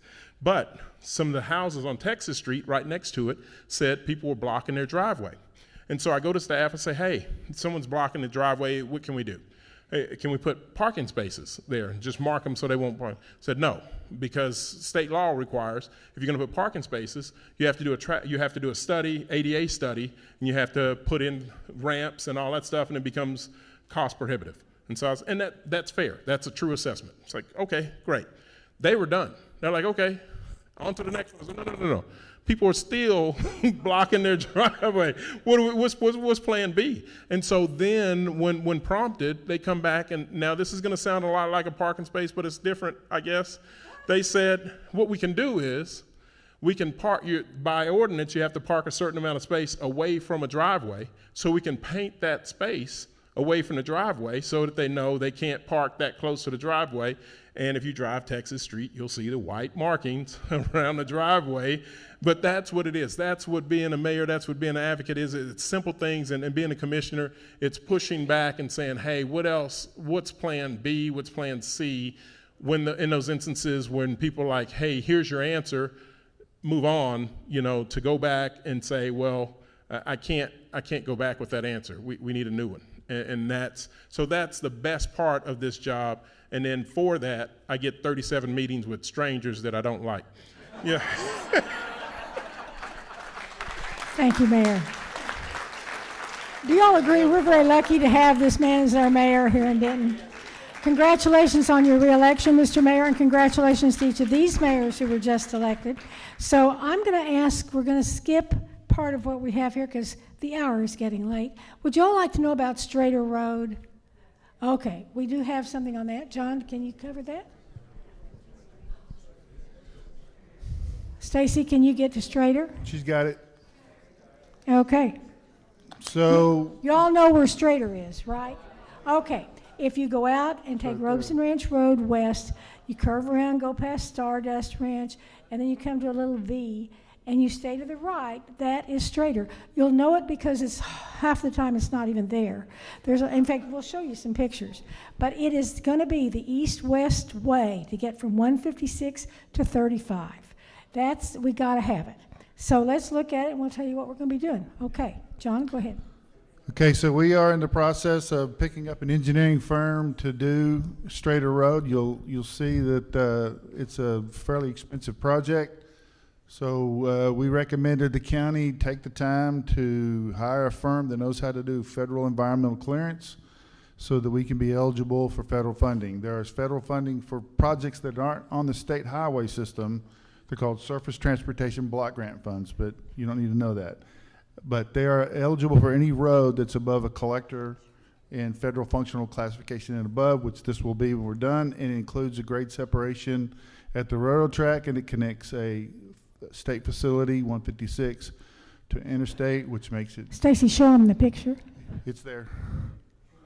Oh, that picture. Do y'all recognize it now? That's Strader That Road. looks like my driveway. Hey. No, this is Strader Road, and there is a contract out. John, can you tell us anything about that company, or? Not yet. Okay. I mean, I know, but I'm not supposed to know, so y'all You'd gotta have to act kill on it. us if you told us? I can know tomorrow. Okay, that sounds fine. One other thing I want you all to really be aware of is the wonderful investment that your county makes in these projects. So this is proof of that. Basically, every dollar of Denton County money that's put in is matched by $8 from other sources. I'm not getting that good a return on my investment portfolio. So I hope you all recognize this is really important, the way we do it. John believes in faith-based engineering, and that has nothing to do with his religion. It has to do with the fact that we get projects really shovel-ready, so that when somebody else can't use the money they're being given by TxDOT or some other source, we're ready, and we step up and say, hey, we can do it, and it works. John has shown us that time and time again. So, John, I appreciate your efforts so much. Are there any questions overall? Oh, yeah, we got some over here. There were a lot of questions y'all asked that I. Okay, so you keep saying that. That is TxDOT, and they're working it. That's not 35. Yeah. It's okay. We can't do anything about it. TxDOT owns that. Time out. Here's the problem. Okay. Frontage road to frontage road, doesn't matter if a city road goes under it, the minute you hit the state's right of way, the state owns the road.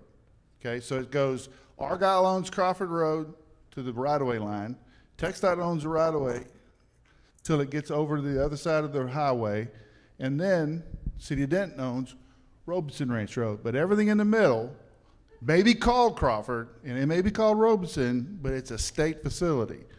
And that road is the part of the project that we're telling you on our breakout that's going to start whenever I showed you. I don't want to lie because I can't remember. Soon, right? It's going to tear all that out.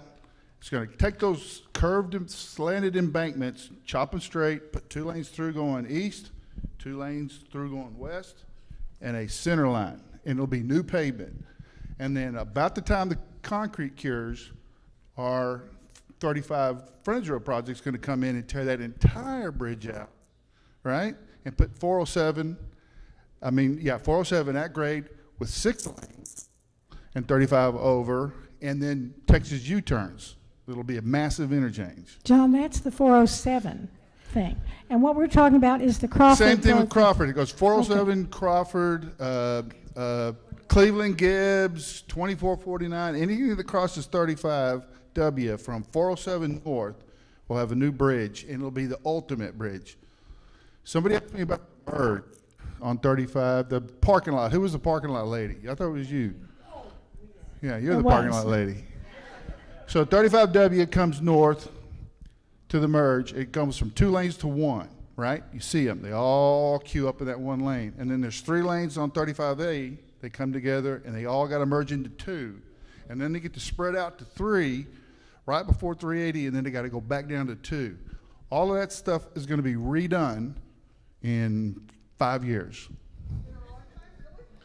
Yeah, they've already started. It's Austin. I forget who got it. Cinecola got it. Mario Cinecola got it. It was for $588 million. They started. They got the contract April 4th. It takes about 60 days to mobilize. So about the time summer gets here, you'll start to see them go to construction. And the way they're going to fix all the trauma there is they're called braided ramps. So if you've ever driven south on 35W to get to Western Center Boulevard, all that stuff right before you get to Fort Worth, you see those big exit ramps and those big on-ramps on the same place? Those are braided ramps. That's what we're going to have on 380 on both sides.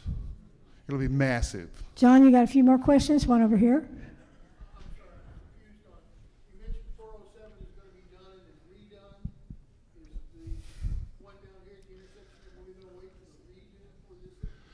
The 407 at 35?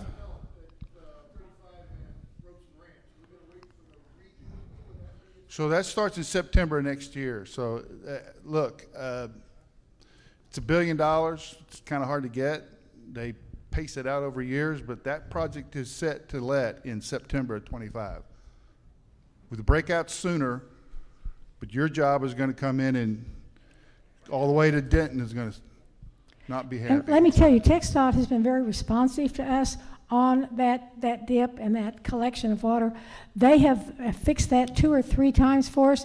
Y'all notice it's been raining a lot, and so whatever they've done has been washed out, but we keep on them, and I hope that we can make it a little more drivable. Yes, sir. I've got 2 questions which are related. So we're talking about 407 and we're talking about Crawford and those 2 intersections. They're both going to be under construction. They're both going to be torn up. Plus you've got the frontage road going through there. They're going to tear up and put the frontage road. I have to get to work in the morning. I need to know how I'm getting there. Okay. So Good question. the county, the state does this anyway, but the county makes sure they do it.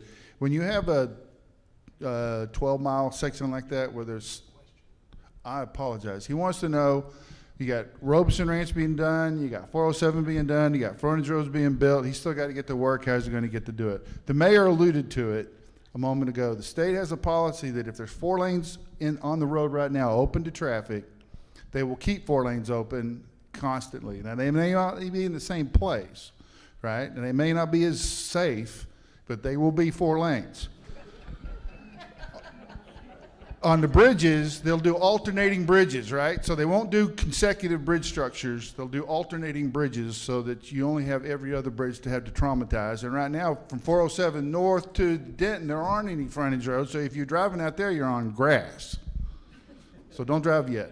The frontage roads on each side of the 35 west from Dale Barnhart all the way up to 407. yeah, the split of the Murray. Are those going to be 2-way on each side of the highway? Absolutely not. You'll never see the state build another 2-way frontage road. They're going to be 1-way, so they're going to be on each side of 35 west. The state will never build another 2-way frontage road. And you all may notice that it is a 2-way right here at Crawford Road.